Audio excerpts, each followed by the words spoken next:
सोचा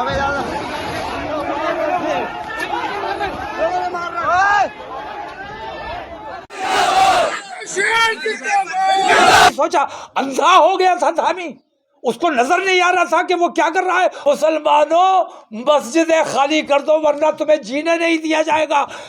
कौन है, किसमें इतनी ताकत है जो हमसे हमारा हक छीन सके।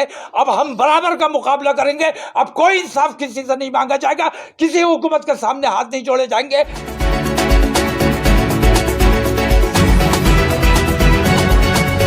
नमस्कार दोस्तों, ज्ञानवापी और अयोध्या के विरोध में बरेली में मुस्लिमों का जेल भरो आंदोलन। तौकीर की गिरफ्तारी को लेकर अभियान और चला 3 घंटे तक हाई वोल्टेज ड्रामा। आईएमसी प्रमुख मौलाना तौकीर रजा खान ने 3 बजे गिरफ्तारी का ऐलान किया था। इसके बाद वो 1 बजे अपने घर से निकले, अपने समर्थकों के साथ उन्होंने मीटिंग की। इसके बाद वो आला हजरत मस्जिद में नमाज पढ़ने गए और नमाज पढ़ने के बाद वो गिरफ्तारी देने के लिए समर्थकों के साथ निकल पड़े।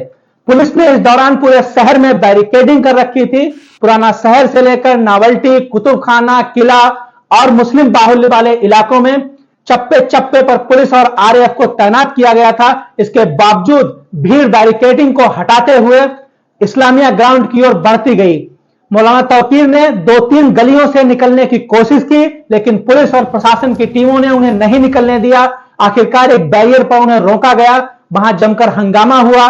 लेकिन इस दौरान उनके समर्थकों ने प्रधानमंत्री, मुख्यमंत्री और उत्तराखंड के मुख्यमंत्री को लेकर मुर्दाबाद के नारे लगाए।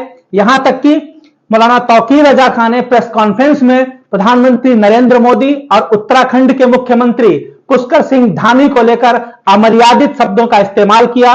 अपने भड़काऊ और जहरीले बोल के लिए मशहूर मौलाना ने जमकर हंगामा किया और कहा कि वो शांतिपूर्ण तरीके से अपनी गिरफ्तारी देना चाहते हैं, लेकिन इसके बावजूद पुलिस और प्रशासन उन्हें जाने नहीं दे रहे हैं। ADG PC Meena, IG doctor Rakesh Singh, commissioner Saumya Agarwal, DM Ravindra Kumar और एसएसपी गुले सुशील चंद्रहान की टीमें शहर में मुस्तैदी से चौकसी कर रही थी। चप्पे चप्पे पर पुलिस को लगाया गया था, अधिकारी कैंप कर रहे थे और कंट्रोल रूम के जरिए नजर रखी जा रही थी। इसके बाद पुलिस और प्रशासन के काफी समझाने के बाद मौलाना तौकीर रजा खान वापस हुए और उन्होंने कहा कि उनका विरोध प्रदर्शन जारी रहेगा।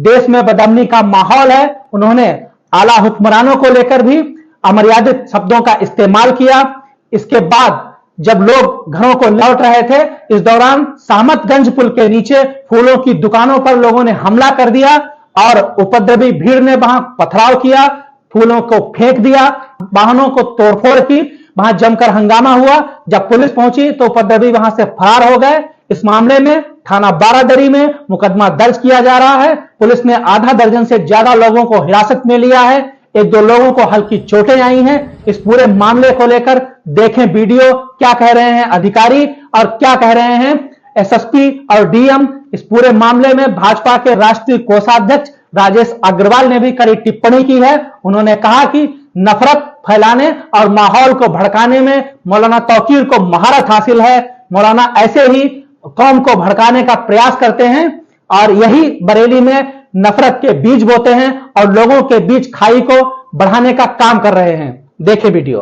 क्या किया है, मेरे लोगों को मुझ तक पहुंचने नहीं दिया गया, जबरदस्ती की गई। मैंने लेकिन अपने लोगों को कंट्रोल किया है। अगर ऐसी भीड़ बिना किसी लीडरशिप के अगर निकली होती तो तहोबाला कर देते। तुमने हल्द्वानी में बुलडोजर चला के तुमने ये नहीं सोचा अंधा हो गया था धामी, उसको नजर नहीं आ रहा था कि वो क्या कर रहा है और उसका नतीजा क्या हो सकता है। इस किस्म की बीमारी जब होगी जवाब जरूर दिया जाएगा और अब इस जवाब देने के लिए हमने अब तैयारी कर ली है पूरी तरह। हम हर मुकदमे के लिए, गिरफ्तारी के लिए हर तरह से तैयार हैं। नमस्कार। मुझे लगता है कि यदि कहीं पर कुछ नहीं हो रहा है तो आज मौलाना तौकीर को भेज दिया जाए तो हर जगह का माहौल जो है बड़े शांतिपूर्ण लफ्जों में, बहुत मीठे मीठे शब्दों में वो अपनी बात को कहकर किस तरह से जो है वो माहौल को खराब करते हैं, ये सचमुच में उनके लिए महारत हासिल है। आजकल वो जिस तरह से भड़काऊ बयान दे देकर, और भड़काऊ बयान भी कैसे हैं जिसके द्वारा जो है वो कौम में को नफरत फैलाना, कौन को भड़काना, युवाओं को जो है वो आक्रोशित करना, इसमें उनकी सचमुच में पूरी महारत है। कभी वो ज्ञानवापी का उदाहरण दे देते हैं, तो कभी जो है वो माने न्यायालय के लिए भी अपशब्दों का प्रयोग करते हुए अपनी बात को कह देते हैं। उनको बेईमान तक कहने में उन्हें कोई गुरेज नहीं होता है। आवश्यकता अनुसार इलाज दिया जाए, इलाज किया जाए, और इसमें जो भी कानूनी कार्रवाई है हम सख्त कानूनी कार्रवाई करेंगे।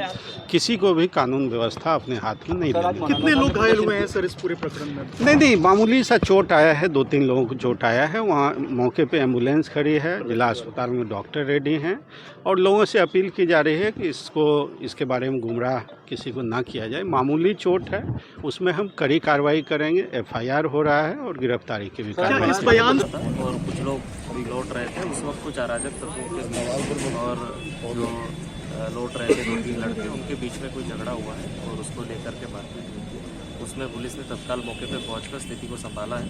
वहां पे फोर्स तैनात कर दिया गया है और जो लोगों ने भी ये खुरापात की है उनके खिलाफ कार्रवाई की जा रही है। मुकदमा लिख के वैधानिक कार्रवाई कराई जा रही है। फोर्स तैनात है, अभी स्थिति नियंत्रण में है, मौके पे फोर्स मौजूद है और सभी जगह पे अपनी गश्त करता है। अरे क्या पत्थरबाजी हुई क्या? पत्थरबाजी वगैरह हुई क्या? पत्थरबाजी हुई है सर, ये सैदाना पे हुई है या थोड़ा सा आगे हुई है? कितने लोग थे, कितनी संख्या में? पत्थरबाजी में 2-3 लोगों को चोटें भी आई हैं। वहाँ से हाथ नीचे करके लोगों की भीड़ सैदाना की तरफ मुड़ी।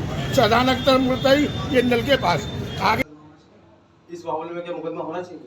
बिल्कुल। तौकीर रजा खां के ऊपर प्रधानमंत्री मोदी के लिए अपशब्द जो बोले गए हैं, धामी के लिए अपशब्द जो बोले गए, योगी जी के लिए जो अपशब्द बोले गए, और जो बरेली का माहौल खराब करने की कोशिश की गई है, उस पर पूरा मुकदमा कायम होना चाहिए। इनको किसी भी सूरत में देशद्रोह लगा के इनको बरेली से निष्कासित कर देना चाहिए।